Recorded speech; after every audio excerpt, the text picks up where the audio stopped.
I'm here today to talk to you about a very powerful little word, one that people will do almost anything to avoid becoming. Billion-dollar industries thrive because of the fear of it, and those of us who undeniably are it are left to navigate a relentless storm surrounding it. I'm not sure if any of you have noticed, but I'm fat. Not the lowercase muttered behind my back kind, or the seemingly harmless chubby or cuddly. I'm not even the more sophisticated voluptuous or curvaceous kind. Let's not sugarcoat it. I am the capital F-A-T kind of fat. I am the elephant in the room. When I walked out on stage, some of you may have been thinking, oh, this is going to be hilarious, because everybody knows that fat people are funny. Or you may have been thinking, where does she get her confidence from? Because a confident fat woman is almost unthinkable. The fashion-conscious members of the audience may have been thinking how fabulous I look in this Beth Ditto dress. Thank you very much. Where some of you might have thought, oh, black would have been so much more slimming. You may have wondered, consciously or not, if I have diabetes, or a partner, or if I eat carbs after 7 p.m. You may have worried that you ate carbs after 7 p.m. last night, and that you really should renew your gym membership. These judgments are insidious. They can be directed at individuals and groups, and they can also be directed at ourselves. And this way of thinking is known as fat phobia. Like any form of systematic oppression, fat phobia is deeply rooted in complex structures like capitalism, patriarchy, and racism. And that can make it really difficult to see, let alone challenge. We live in a culture where being fat is seen as being a bad person. Lazy, greedy, unhealthy, irresponsible, and morally suspect. And we tend to see thinness as being universally good, responsible, successful, and in control of our appetites, bodies, and lives.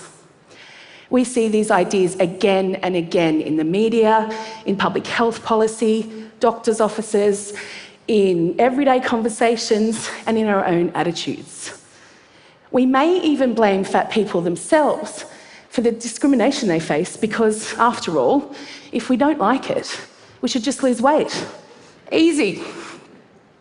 This anti-fat bias has become so integral, so ingrained to how we value ourselves and each other, that we rarely question why we have such contempt for people of size and where that disdain comes from. But we must question it, because the enormous value we place on how we look affects every one of us. And do we really want to live in a society where people are denied their basic humanity if they don't subscribe to some arbitrary form of acceptable? So when I was 6 years old, my sister used to teach ballet to a bunch of little girls in our garage. I was about a foot taller and a foot wider than most of the group. When it came to doing our first performance, I was so excited about wearing a pretty pink tutu. I was going to sparkle. As the other girls slipped easily into their lycra and tulle creations, not one of the tutus was big enough to fit me. I was determined not to be excluded from the performance. So I turned to my mother and, loud enough for everyone to hear, said, "Mum, I don't need a tutu. I need a 4-4. Thanks, Mum. And although I didn't recognise it at the time, claiming space for myself in that glorious 4-4 was the first step towards becoming a radical fat activist. Now, I'm not saying that this whole body love thing has been an easy skip along a glittering path of self-acceptance since that day in class. Far from it. I soon learnt that living outside what the mainstream considers normal can be a frustrating and isolating place. I've spent the last 20 years unpacking and deprogramming these messages, and it's been quite the roller coaster. I've been openly laughed at, abused from passing cars, and been told that I'm delusional. I also receive smiles from strangers who recognise what it takes to walk down the street with a spring in your step and your head held high. Thanks. And through it all, that fierce little 6-year-old has stayed with me, and she has helped me stand before you today as an unapologetic fat person. A person that simply refuses to subscribe to the dominant narrative about how I should move through the world in this body of mine.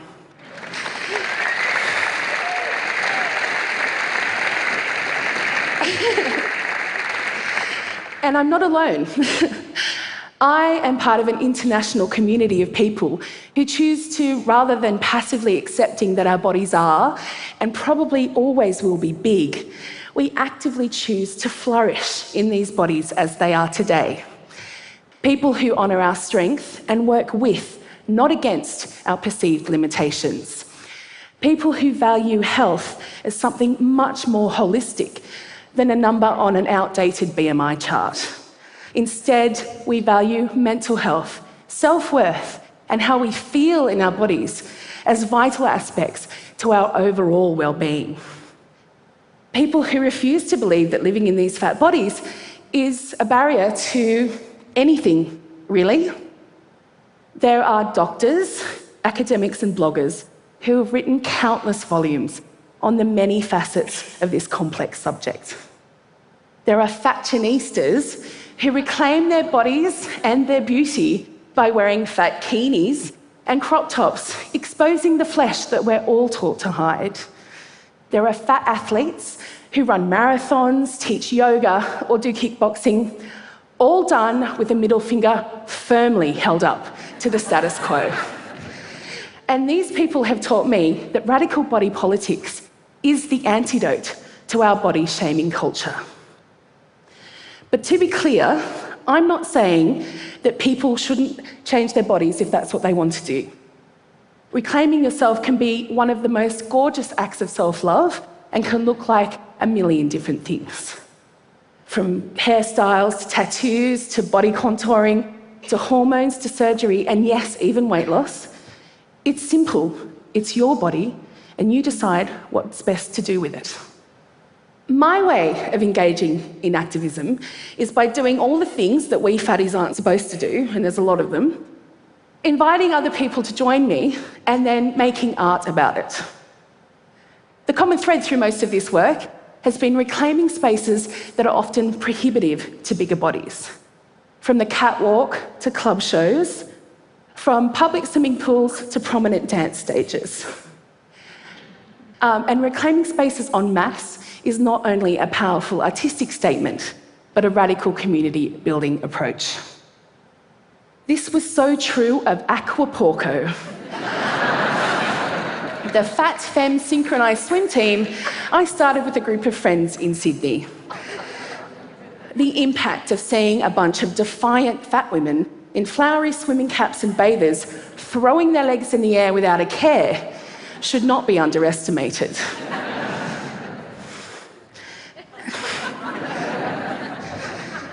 Throughout my career, I have learnt that fat bodies are inherently political, and unapologetic fat bodies can blow people's minds.